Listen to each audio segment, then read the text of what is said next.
Looney Tunes is a... Well, how do I start this? Like, you guys know what Looney Tunes is, right? Yep. Okay, good. As far as video games, Looney Tunes and its characters have been dicked around a lot, with a lot of hit-or-miss games, especially in the 8 and 16-bit era. Oh, flags, yay. Dude, what is happening here? Oh, you're dead. You done died. Meep.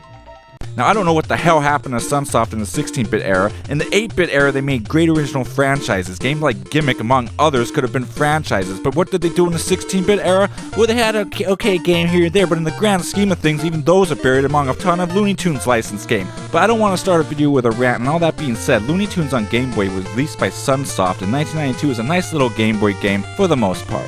It's mostly a platformer in the classic sense, with jump-on enemy mechanics, but it's also got dedicated range attacks of some sort. What makes this game stand out, I suppose, is its presentation and pacing. Every level you're doing something different as a different character, each with their own feel and attack. Porky's level, for example, is an auto-scrolling shooter, while Tweety's stage are like running from Sylvester avoiding stuff, while needing to occasionally land on solid ground so he can catch his breath and fly for another limited amount of time. And so on and so forth it goes with each character in their respective levels. Some feel sort of like afterthoughts, I suppose, like Taz's Get As Much Meat in 60 Seconds or so level feels more like a bonus stage, or the Roadrunner stage which basically feels like a boss fight, but overall there's some interesting variety here.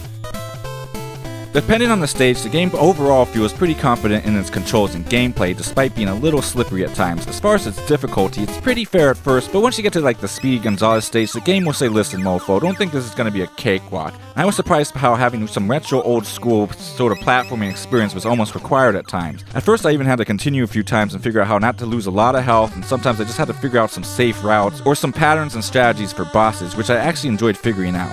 Often you just jump on their heads though. Yes, I could attack him, but we're jumping on heads.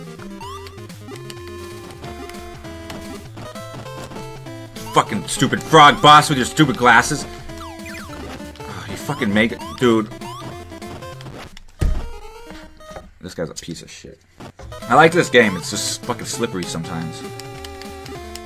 One thing worth mentioning, especially when jumping on enemies, if you hold the jump button down, you'll get more air, whereas simply just jumping gets you shorter hops, which was useful to know for certain situations. Some stages have extra free men, and health can be plentiful, which is good as having only 3 hearts, you don't have too much to begin with. It's actually sort of short, and as much as I like the character mix-up, it's weird changing characters every stage, playing as them once and never really playing as them again. The exception possibly being Bugs Bunny on the last stage, which feels kind of like a repeat of Speedy's stage, but he had the same weapon, this flying disc that Daffy had on stage 1, but Bugs Bunny had what felt like a much bigger hitbox, but it felt like sort of a recycled similar character. The graphics are good, and the music, while being a little goofy on some stages, is pretty decent and well done, I'd say, albeit maybe not very memorable, which again I have to say because Sunsoft, like on the NES, had some of the most memorable music on the system. It didn't matter what game it was. Other minor gripes besides, yeah, it's a bit slippery at times, is the coyote fight took me quite a few tries and was pretty tough. Speedy's stage at first, yeah, took trial and error, and his weapon attack is pretty annoying.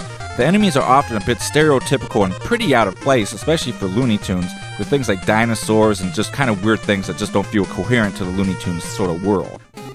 Is this some sort of cameo? He looks like some guy from some obscure Game Boy game that I played.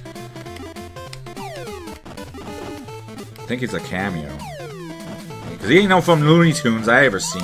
I never seen no sunglasses wearing fucking... that. But I'd say this is a good platformer with multi-genre elements with a good pace, presentation, and respectable fair challenge at the end of the day that might be worth your time. And as far as the 1992 Game Boy game, I'd say it's a pretty decent Game Boy title for what it is. Now, upon reviewing this, I initially didn't know this, but 7 years, yes, 7 years later, Looney Tunes did get a Game Boy Color release, but the novelty of being in color didn't make me enjoy it anymore. In fact, the opposite. The colors often clash, making it harder to see things, and they tacked on a bunch of mini-games that are just sort of for points and are a needless waste of time, if I'm honest, just cheapening the experience a bit, in my opinion. And this screen after every stage that precedes this tacked on shit just annoys me for some reason. Like, I get it, it's on Game Boy Color. Now that doesn't mean you have to use every fucking color on this annoying font. Like, you take it easy. Like, take it easy from what? You just stopped the game so I could play this tacked on mini game. So I'm sure it's practically the same game, but I preferred the charm of the original. And this tacked on stuff just kind of messed with the overall pacing of a game that didn't need to be generically made longer. And fuck this ugly transition screen. It really, it upset me. Well done, take it easy. That's annoying. I don't like the colors of that shit thing. I don't like the... What do you mean, take it easy? I hate that. That's like... What is this? Who gives a fuck? This is not in the original version. It's just a mini game, though.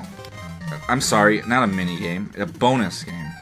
Oh, I ran out of time? Like, whatever, dude. At the end of the day, it's cool to see the once mighty Sunsoft not just publish, but actually develop and release a pretty good Looney Tunes game, considering all the Looney Tunes games to come, including the follow-up to this one, this shitty Speedy Gonzales game. Like, let's just review that really quick. Do you like this song? Do you like games where you're sort of speedy, but not usually? Do you like one-hit deaths? Do you like collecting cookies or crackers or whatever the hell this is, going from point A to point B? Do you like this fucking song? Then you might kind of like Speedy Gonzales on Gameboy from Sunsoft in 1993. The music in this game can eat a bag of dicks. I like this song. I know this fucking song and everything. It's fucking... But they only used it because they're lazy. This is Sunsoft, for God's sakes. We're using stock classical music fucking shit that you didn't even have to pay for because it's like public domain, probably. That's what you're doing now, Sunsoft? Really? Doing some public domain classical music shit. At least do some fucking Mexican music, some fucking da da da da da da da da da da. Again, my point is, Sunsoft and Looney Tunes ended up being really oversaturated with a lot of hit-or-miss games, so I do think this one might have gotten a bit buried, and might be worth digging up for people interested in a game like this. Thank you for watching, I really appreciate it. Have yourself a good, positive day. I guess I'll review this game. Keep it short and simple, ain't too much to say.